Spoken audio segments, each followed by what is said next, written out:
Okay, hi there, ladies. So this time I wanted to give you an example of a not so great sales page. Now, before we get started on it, I should point out that this sales page is for a product which is $39.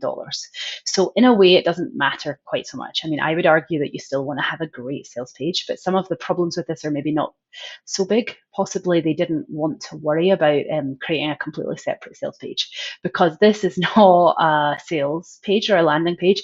This is just a page on their website. Now, you can have a sales page just as a page of your website, but it's really important it doesn't do this. It doesn't allow you to go to About Us or blog posts or partners. Even worse, you can head off into something completely different. You don't want to accidentally email them or get stuck reading about something.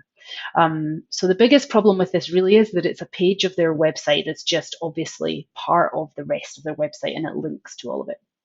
Um, but a few other things I noticed about it just to help give you some clarity on what I'm talking about. I don't know if you can see this yourself looking at it, but this page is really busy. There is a lot happening on this page. There's all this writing here, there's all this writing here, there's even some writing up here, and there's some writing over here. So there's a lot going on. And I would argue too much. Like I wasn't even quite sure where to go to read this. His headline is for his entire website and not just for this product. So instantly, say you have used paid ads to try and get some leads generated. So if they don't really know anything about the Memoir Network in itself and they've just clicked through an ad, say on Facebook, then the first thing they do is get maybe a little confused because this is about an entire business and not just about the product they were interested in. So his website is the Memoir Network, helping you launch a better crafted, deeper memoir into the world sooner.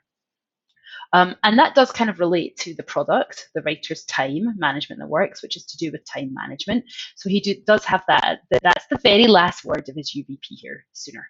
And if he was to create something that was a heading and a subheading that was specifically to do with this product, he would want to focus on that time management issue and the fact that you're getting it out sooner. That would be much more obvious for this product than it is for his entire website. I like that he has his name and a bit about him, although it's confusing to have it up here in the top right because this is one of the most obvious places that you go to read. And because there's nothing in the middle here, your eyes are split between going to the bit that says Memoir Network or the bit that's about him.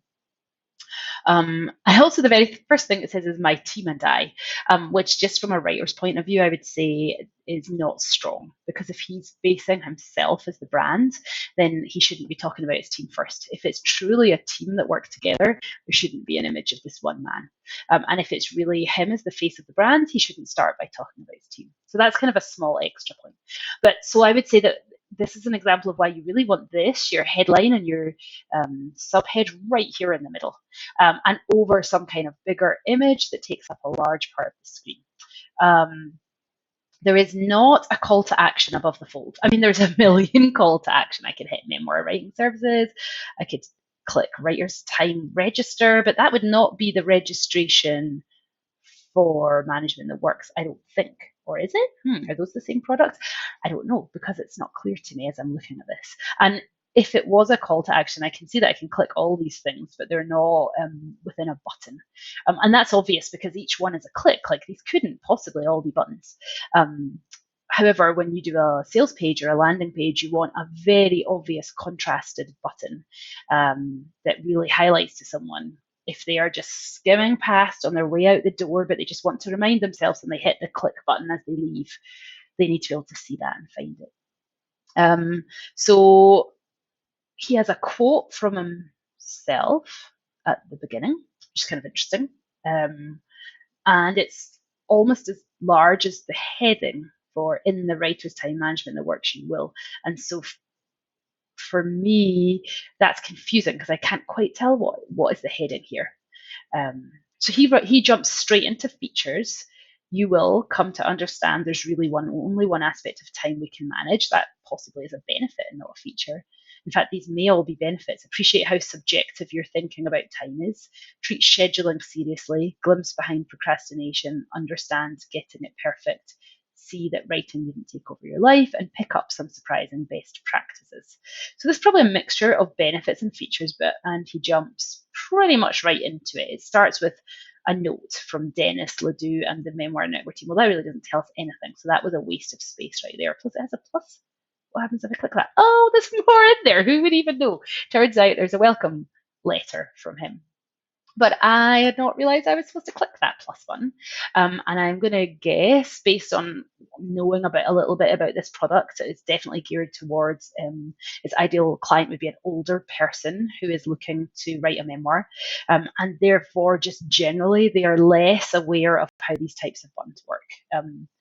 I appreciate that could sound a little biased, but I think factually that is the case. They're just not as up to date on the tech stuff generally. And so you wouldn't want to do something like that and just leave it and hope that they clicked it and found a whole load more information. Now this maybe does, this says what happened. Think of how you might have forgotten to do something. So there's stuff here that's probably about pain points, but we didn't know about it because we didn't know to click that. Here's another quote from Dennis, and this does go into some of these pain points. It will take up a lot of time, but as it does not call for more time than you have more time than you think you have. This program will help you find the time to write. So he's balancing those pain points and what the person's really looking for. Then he's listed more of the features here if the first part was seen as benefits. Still have questions, check out our FAQ, but when I click that, I've gone to a completely separate page. Now, if after reading that I clicked onto a blog, I might completely lose track of where his actual product was, as I might have done now. Oh, here we go. I can go back to it. Then it says download your free excerpt. Now, I do like that idea, and then click here is slightly more obvious. I would say there's a lot of color going on here. You might want to ask someone like Maria. I mean, I guess it's just 3 colors, red, blue, and black, but because there's no button around these things to click, and then it turns a brighter red. I'm finding the amount of color involved here quite confusing. Then we get to registration is now open. There's our register now call to action button. It's quite small, but it's there. And here's the price, $39, a great value.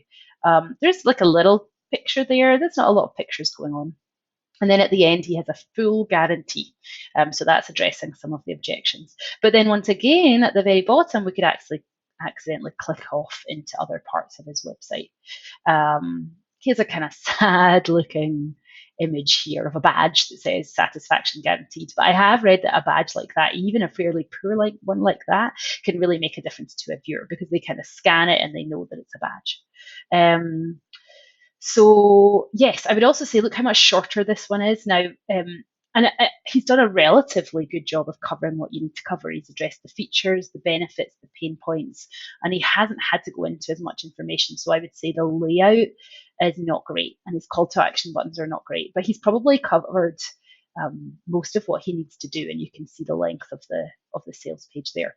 So that's another example, which is not an awful example of a sales page. I've seen much worse, but shows maybe the areas where you would want to really think about just maximum impact and improving it. So again, if there's anything in there that you want to make a note or ask me about, or if you have any questions about what specifically is or isn't working in here, like a particular line or button, then feel free to comment and let me know.